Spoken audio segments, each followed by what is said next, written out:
Mentally torture तो इतना ज़्यादा हो जाता है ना, जब आपको वहाँ से उन्होंने गन पे रखा, आप हो गए किडनैप हो गए, फिर उन्होंने कपड़ा ढाक के रखा था, पूरा मेरे को नीचे करके ऐसा रखा हुआ था। ये मेरे को ऊपर वाले ने निकाला और उनको इतनी दारू पिलाया ऊपर वाले ने कि वो सो गए।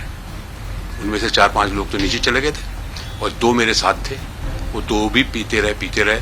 एक ने बोला बे ताला मार दे।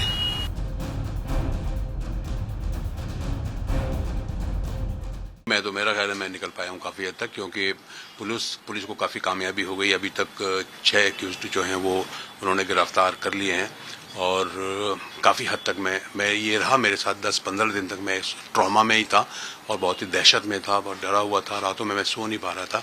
जो ऐसी घटना मेरे साथ हुई जो कि चौंकाने वाली थी।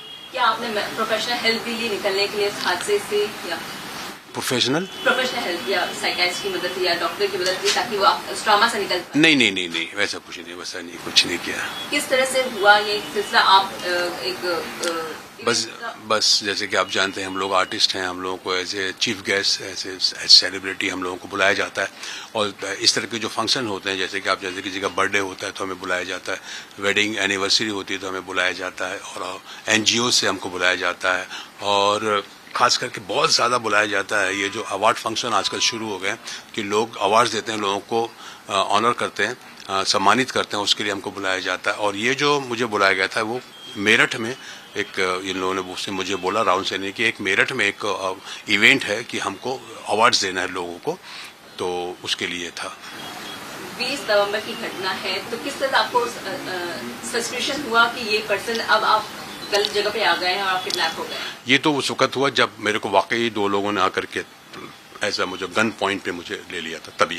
उसके पहले तक मुझे बिल्कुल नहीं था कि, मैंने सोचा भी नहीं था कैसा होता है। जैसे कि मैंने आपको कहा, मैं हकीकत में, जैसे कि आप भी जानती हैं, फिल्मों में दिखाते हैं, अखबारों में भी होता है कि हमें जो है वो कि भाई किसी अमीर बच्चे को उठा लिया और उसको अगवा कर लिया और उसके जो है उससे पैसे की फिरौती मांगते हैं। तो मैं तो सोच भी नहीं सकता था ना कि भाई मेरे साथ ऐसा हो सकता है, कभी सपने में भी नहीं सोच सकता था। दिल्ली से मेरठ लेके जाए थे, उस समय आपके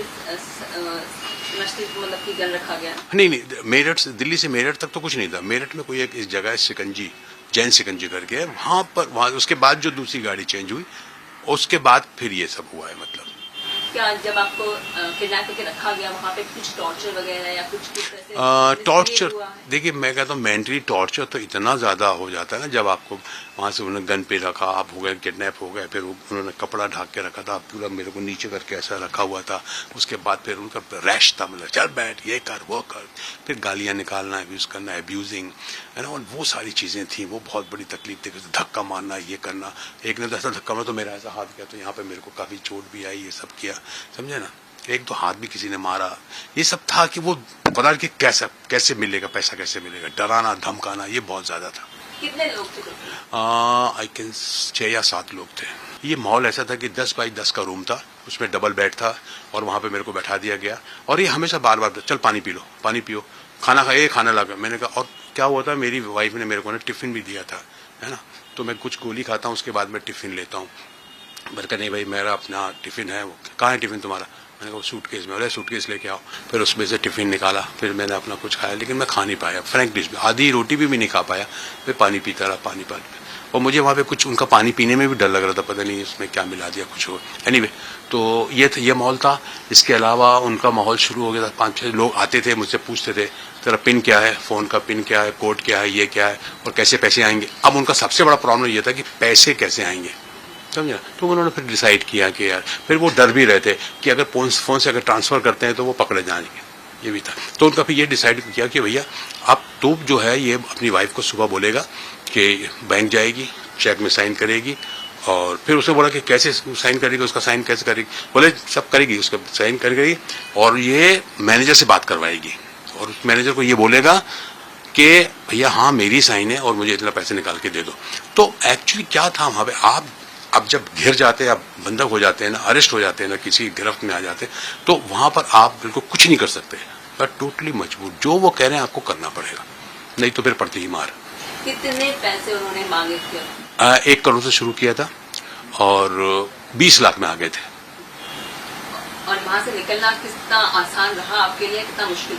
ये मेरे को ऊपर वाले ने निकाला और उनको इतनी दारू पिलाया ऊपर वाले ने कि वो सो गए। उनमें से 4-5 लोग तो नीचे चले गए थे और 2 मेरे साथ थे, वो 2 भी पीते रहे। एक ने बोला बे ताला मार दे, और मुझे अच्छी तरह याद है कि वो उठा और उसने उसी रूम की सिटकनी लगा दी और आकर फिर दारू पीने लगा। और ये तब तक ये जो था, एक जिसने बोला था ताला मार दे, ये इसके खर्राटे की आवाज शुरू हो गई। थोड़ी देर के बाद वो भी सो गया। By that time it was about 4:35 in the morning. और मैं भी, मेरे हाथ में घड़ी थी। घड़ी को उन्होंने देखा, कहाँ की घड़ी, क्या है? मैंने कहा देख लो भाई, ये भी। हाँ, रहने उनको समझ गया कि ऐसी घड़ी है तो कुछ मत भाई। वो चाहे तो चेन नहीं है तेरे पास, अंगूठी नहीं है, पैसे नहीं है, उनका ये उनका इरिटेशन था। यू डोंट हैव एनीथिंग, कि सबसे बात चैन भी नहीं है, अंगूठी भी नहीं है, कुछ सोना नहीं है, कैश भी नहीं है, कुछ नहीं है। क्या है तू, है ना? मैंने कहा यार बस है, जरूरत नहीं पड़ती ना पैसों की, जरूरत नहीं पड़ती। सारा अरेंजमेंट हमारा जो ऑर्गेनाइजर होता है वो करता है, टिकट का उसका, जाने लाने का उसका, होटल का उसका। हमको पैसों की जरूरत, फिर भी हम 4-5 हजार रुपए कैश लेके चलते, वो भी निकाल लिया उन्होंने। एनीवे, मेरा आधार कार्ड भी निकाल लिया उन्होंने। तो उनका ये था कि अच्छा यार छोड़, अभी क्या करना, अभी सुबह। तो वो उनकी यही बात चलती रही कि भाई ऐसा ऐसा, चलो सुबह ही करेंगे जो भी करना है। आप डायबिटीज के भी मरीज हैं और डिफिकल्ट होता है इतना। यहाँ बहुत, that is why I didn't take my suitcase. मैंने कहा सूटकेस अगर लेता हूँ तो गिर ना जाऊं कहीं में। और फिर मैंने कहा कि एक बार थोड़ा सा लालच में आ गया सूटकेस के चक्कर में, तो मैंने कहा फोन तो गया, मेन तो फोन था। फोन तो मैं आई डिडंट सी कि मेरा फोन कहाँ है, वाज नॉट नोइंग, मुझे मालूम नहीं कि मेरा फोन कहाँ है। आप बाहर निकलने के बाद सबसे मदद किसने की, किस तरह से, कौन कौन लोग शामिल थे आपकी मदद? मस्जिद में जब मैं पहुंचा तो वहां पर जो आए थे नमाज पढ़ने वाले, एक खान साहब थे, उन्होंने मेरी बहुत मदद की। उन्होंने मेरे को लिए नाश्ता लेके आया, चाय पिलाई, ये वो सब किया, और मेरा मुंह भी ढक दिया ताकि वो लोग पहचान ना जाए। मुझे सबसे ज्यादा डर ये था कि पहले वो जाग गए होंगे और देखेंगे कि यहाँ नहीं, गायब हो गया, तो ढूंढने ना निकल पाए। और उसके बाद आप किस तरह से पुलिस के पास गए? आपने रिपोर्ट नहीं करवाई, मैं नहीं करवाई। फ्रेंकली स्पीकिंग, मैं बहुत डरा हुआ था। I was scared like anything, और मुझे ये था कि बस यहाँ से जितनी जल्दी हो सकता निकल जाओ। तो मुंबई आप कब पहुंचे? मुंबई फिर मैं ना एक दिन, फिर मैं, मेरा दोस्त जो है अपना सिकंदर भाई, वो आए, मुझे लेके गए गाजियाबाद में, रखा मुझे एक दिन, और शाम को जाकर के मेरा सिम जो है वो उसको ब्लॉक किया, नया सिम लिया। लेकिन प्रॉब्लम ये था कि उसने बोला, वो गैलरी वाले ने कि 24 घंटे के बाद एक्टिव होगा ये। तो उसके बाद फिर मैं 21 तारीख को वहीं रहा, रात वहीं रही। उन्होंने रोक के रखा कि तुम you are not well, stay करो, आराम करो। फिर 22 तारीख को मैं शाम की फ्लाइट से दिल्ली से बॉम्बे आया। और कंप्लेन जब आपने की, पुलिस ने आपको क्या कहा कि किस तरह की एहतियात बरतनी है? पुलिस में तो ये बोला, ये जो इन लोगों ने, जो बिजनौर वालों ने, उसने यही बोला कि सबसे पहले आप ये देखो कौन है, उसके बारे में पूरी तहकीकात करो, उसका आधार कार्ड मांगो, और सबसे पहले उन्होंने ये बोला पुलिस स्टेशन में जरूर इन्फॉर्म करो कि आप यहाँ पे इस जगह पे, इस एरिया पे आ रहे हैं, क्या ये एरिया है, क्या ये होटल है, या मैं आ रहा हूँ यहाँ पे इस तरह के प्रोग्राम में, तो वहाँ पे उनको इन्फॉर्म कर दो।